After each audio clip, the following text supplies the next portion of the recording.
Located in Norfolk, UK, Snetterton circuit was first opened in 1951.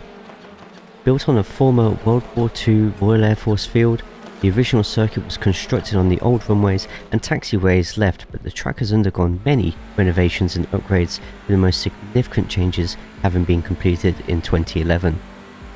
There are 3 configurations of the Snetterton circuit available in iRacing. These are the 300, 200 and 100. The 300 is the one that we're going to be doing today, and it's the longest at 2.98 miles with 13 corners and hosts various international championships including British Formula 3, British GT and the British Touring Car Championship. Several of the corners on the track pay homage to famous drivers including Hamilton, Brundle, and most recently Montreal Hairpin was renamed Wilson in honour of the late IndyCar and F1 driver Justin Wilson. With the new iRacing TCR tyre update, I no longer need to warn you against taking laps and laps and laps to warm up the tyres. Today's lap guide is using the Honda Civic and the Audi LMS TCR. I'll be using a fixed setup with the brake bias moved down by about 10-15% on both fixed setups.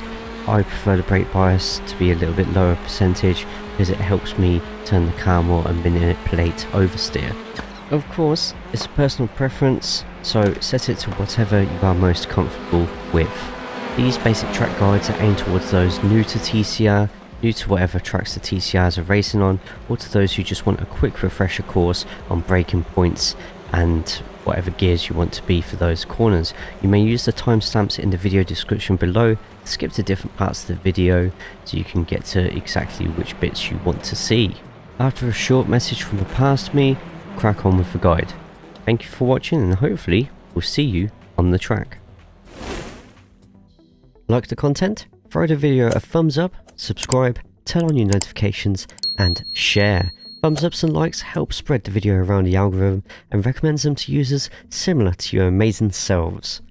In the video description below, click the links and follow the content we stream on Twitch, as well as joining in Discord and following on Twitter/X. Thank you for watching and enjoy the rest of the video.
Yes, Snetterton does have an extremely dodgy looking track map, but don't let that distract you from the fact that it does have some very difficult corners that will catch you out, starting off with braking just past the 2 board here into Riches. It's a long right hander where you are going to be hitting two different apexes. The first one near enough straight away on the curbing, you can go out a little bit but not too much, and then you sweep the car in and hit that second apex, being very careful that the bump there doesn't unsteady the car and send you out wide.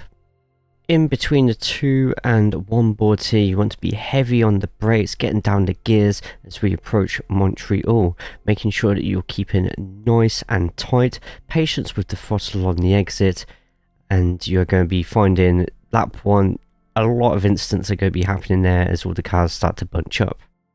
Speaking of patience, we have Palmer coming right up. Once the actual Palmer board disappears from the left, you'll need to think about very slowly nestling the car into the left-hand curb. You don't need to breathe heavily, you just need to guide the car through, and when you think that you're going to make the exit, pedal to the metal, and you can use quite a lot of curbing on the outside exit. Now, pardon my pronunciation on a couple of these corners, but Agostini turn 4 is next in between the 2 and 1 boards. Breakdown, and what you're going to be doing is you want to be sweeping the car around and making a late apex here.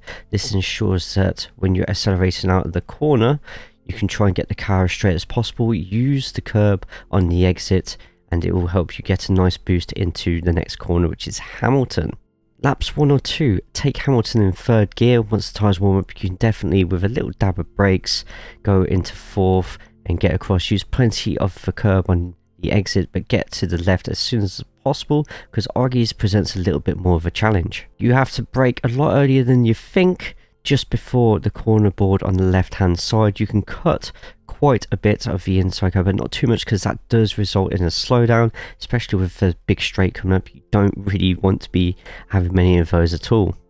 Arguably one of the more important corners of the circuit, where the dirt starts to disappear before the Williams sign. Just a little tap on the brakes and nestle the car through the right hander.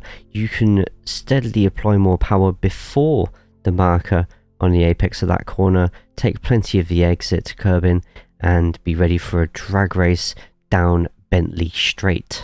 The extremely intimidating turns 9 and 10 can bring you defending, attacking, or even peril, but stability is the name of the game here. Braking at the 1 board just before the entrance at 9, you want to be going down the gears and trying to keep as left as you can, braking very lightly, making sure you don't initiate the oversteer.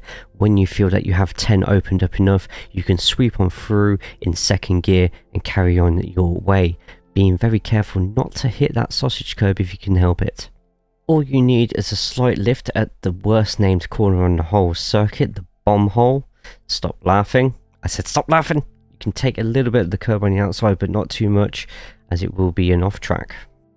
From the bomb hole to Coram, it's a very simple carousel-like corner, similar to Road America.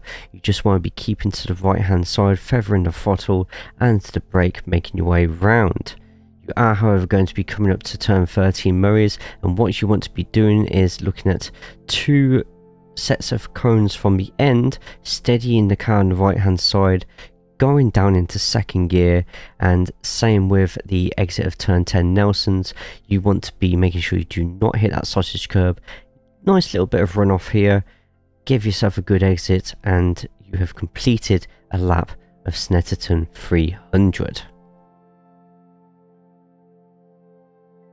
And now for a lap for the benefit of those who use Audi machinery.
thank you all so much for watching. I really hope that this guide has helped you out in some capacity, whether you're learning the touring cars, the track, or just wanted a little bit of a refresher.